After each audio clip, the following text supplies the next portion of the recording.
नमस्कार दोस्तों, स्वागत है आपका स्टडी फॉर सिविल सर्विसेज में। और इस वीडियो में हम देखेंगे ह्यूमन डेवलपमेंट इंडेक्स के बारे में। देखिए, इंडिया की जो रैंकिंग आई है ह्यूमन डेवलपमेंट इंडेक्स में, पहली बात तो आप 3 सालों की जो रैंकिंग है वो लगातार रट लीजिए। 2014 की जो ह्यूमन डेवलपमेंट इंडेक्स की रिपोर्ट थी उसमें इंडिया की रैंकिंग थी 131। 2015 में इंडिया की रैंकिंग हो गई 130 और फाइनली फिर से एक हम गिर गए रैंक।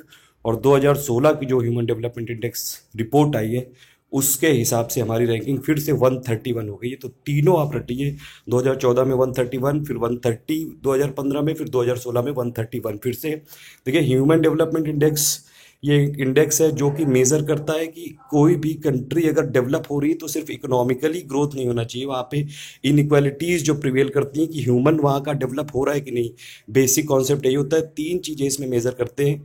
LEI, एल मतलब होता है कि लाइफ एक्सपेक्टेंसी, ई मतलब होता है कि एक्सेस टू नॉलेज या फिर एजुकेशन, और आई मतलब होता है इनकम वहाँ पे कितनी है। GNI जो होती है ग्रॉस नेशनल पर कैपिटा जो इनकम होती है, यानी कि एक डिसेंट स्टैंडर्ड ऑफ लिविंग के लिए जो ज़रूरी होती है मिनिमम इनकम, उसके लिए।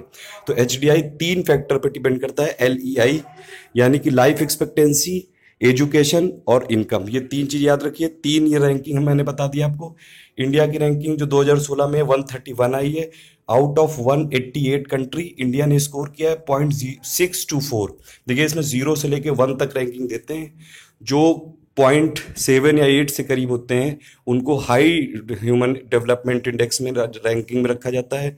बाकी जो बीच के होते हैं 0.4 से लेके करीब 0.8 तक, ये मिडिल इनकम होती है, मिडिल ह्यूमन डेवलपमेंट में इनको रखा जाता है, और बाकी होती हैं लो में। अगर आप टॉप 3 रैंक जो कंट्रीज़ हैं जो 2016 में टॉप 3 कंट्रीज़ हैं, सबसे पहले नंबर पे है नॉर्वे जिसका स्कोर है 0.949। सेकंड नंबर पे ऑस्ट्रेलिया है 0.939 और थर्ड नंबर पे स्विट्जरलैंड 0.939। तो 3 टॉप की कंट्रीज़ जो हैं नॉर्वे, ऑस्ट्रेलिया और स्विट्जरलैंड है। सार्क कंट्रीज़ में अगर आप देखेंगे, जो सार्क कंट्रीज़ में 8 कंट्रीज़ है, MBBS स्पेन, मैंने आपको फॉर्मूला बताया था उसका ट्रिक।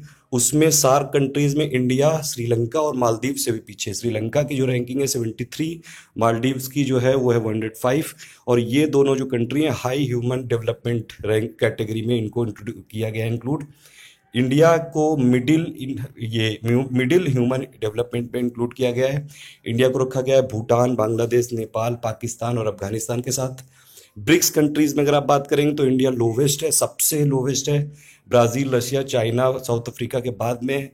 इंडिया की जो HDI वैल्यू है थोड़ी सी इंक्रीज हुई है अगर आप 1990 से कंपेयर करेंगे, 0.428 से ये 0.624 तक आ गई थी 2015 में। और देखिए, जो ह्यूमन डेवलपमेंट की 2015 की रैंकिंग के हिसाब से 130 रैंक थी हमारी, उस तब थी ये 0.609 इसका स्कोर था इंडिया का। देखिए, जो लाइफ एक्सपेक्टेंसी एट बर्थ होती है वो इस समय इंडिया की 68.3, 69.9 है वुमेन के लिए, 66.9 है मेंस के लिए। एक्सेस टू नॉलेज में जो मीन ईयर ऑफ स्कूलिंग है वो इंक्रीज हुआ है 5.4 से लेके 6.3 ईयर्स तक का। ग्रॉस नेशनल इनकम में भी इंडिया की जो ग्रॉस नेशनल इनकम है वो इंक्रीज हुई है, $5,663 हो गई है अब ये। जेंडर इनइक्वालिटी इंडेक्स में अगर आप देखेंगे तो इंडिया की रैंकिंग है 125 आउट ऑफ 159 कंट्रीज़, ये काफ़ी ख़राब है। 159 कंट्रीज़ में से 125वें नंबर पे हैं। सिर्फ हमारी 12.2 जो परसेंट पार्लियामेंट की सीट हैं वो उनमें वुमेन हैं, बाकी सब मेल डोमिनेंस है। अगर आप लेबर फोर्स की बात करेंगे तो सिर्फ इंडिया की 8% जो वुमेन है जो 15 साल से ऊपर हैं वो लेबर फोर्स में इंडिया के।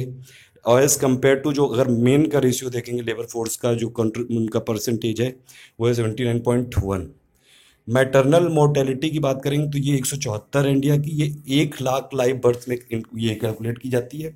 इसी का टारगेट है जो नेशनल हेल्थ पॉलिसी अभी 2017 में जो अभी ये गवर्नमेंट ऑफ इंडिया लाने वाली है 15 सालों बाद, उसमें MMI जो मैटरनल मोर्टेलिटी रेट होता है उसको 100 लाने का टारगेट रखा गया है। एक और होता है inequality adjusted human development index, उसमें ये होता है कि जो हमारा ये HDI में रैंकिंग होती है और जो उसमें इनइक्वालिटी किसी कंट्री में प्रिवेल करती है तो उसके हिसाब से इंडिया की अगर आप रैंकिंग देखेंगे, जो इंडिया के स्कोर है वो अगर उसको इनइक्वालिटीज जो इंडिया में विद्यमान है उसको घटा देंगे तो 0.455 हो जाएगा।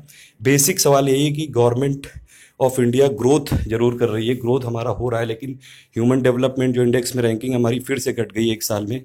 तो जितने भी जो गवर्नमेंट ऑफ इंडिया के दावे हैं कहीं ना कहीं क्वेश्चन उसमें ज़रूर लगता है। और कैसे इंडिया सुपर पावर बनेगा अगर हम जितनी भी हमारे यहाँ इनइक्वालिटीज़ हैं और जो ये लोगों में इक्वल और इनइक्वल है, किसी के पास बहुत ज़्यादा पैसा है, किसी के पास बहुत कम है, एक फाइनल जो एक ह्यूमन डेवलपमेंट जो इंक्लूसिव ग्रोथ वाला कॉन्सेप्ट है ना, वो कहीं खो रहा है। तो यही सब बताना था आपको। Thank you for listening.